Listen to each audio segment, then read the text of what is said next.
ट्राइब्यूनाल गत निर्देश अनुजाई आज दुई राज्य महानदी रे केतिकी जल संगृहित होउछि तार डाटा जहाकू कि आमे यील्ड बोली कहूचे एमएफ रे मिलियन एकर फीट से तथ्य प्रदान करिबा पई निर्देश देइथिले।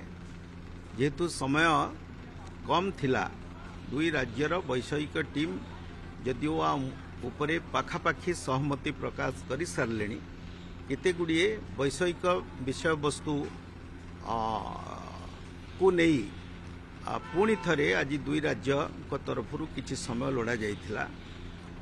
ट्राइब्यूनाल सहृदयतार सहित मे 2 तारिख पर्यंत समय देइचंती एवं इतिमध्यरे दुई राज्यर वैषयिक टीम एवं ऑफिसर स्तरीय कथबार्ता है ये यील्ड संपर्कीय डाटा बा तथ्य ट्राइब्यूनाल रे दाखल करने ट्रिब्यूनाल निर्देश देइचंती।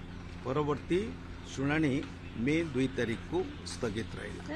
गत अर्डर सुप्रीम कोर्ट आ गोटे कथा कहते कि जो दुई राज्य जो कहते आमर जो पुराना प्रसंग गुड़िक था से पुराना प्रसंग वर्तमान प्रसंग सहित जोड़ित होना तेणुक आम दुई राज्य बसिकी सहमति गोटे नुआ प्रसंगर लिस्ट तैयारी करूँ सेटा को ट्रिब्यूनाल को दबू ताकू नहीं किसी नहीं से सहमति शुणु आज्ञा यहाँ हूँ गोटे दीर्घ दिन बद 7.5 वर्ष पाखापाखि है सहमति तो आसते सरी जाता मकदमा सहमति किभली भावे आसीबो से संपर्क रे दुई राज्य मध्य कथबार्ता आपोष कथबार्ता जरिया सहमति प्रकाश पाई था। बारंबार ट्राइब्यूनाल को अनुरोध करिबा परे ट्राइब्यूनाल सब हृदयतार सहित उभय राज्य को पर्याप्त सुजोग देइथिले।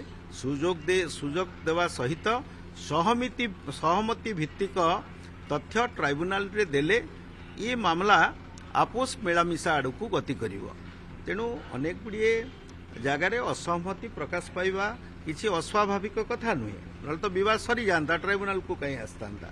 तेणु जहा किछि विवादीय विषय वस्तु थिला दुई राज्यर सहयोग जोगु दुई राज्यर पॉजिटिव मनोवृत्ति जोगु सकारात्मक चिंताधारा जोगु अनेक गुड़िए सहमति प्रकाश पाई साराणी। ट्राइब्यूनाल पाखरे जितेबाला गोटे तथ्य प्रदान करा जिवो ताकू उभय राज्य मध्य जॉइंट स्वाक्षर रे प्रदान करिवे। तेणु गतकाली सुधा एटा फाइनालाइज करि पारिला नाही जेहेतु आमे आउ 7 दिन समय मागिथिलु। आज ट्रिब्यूनाल से समय प्रदान करछंती।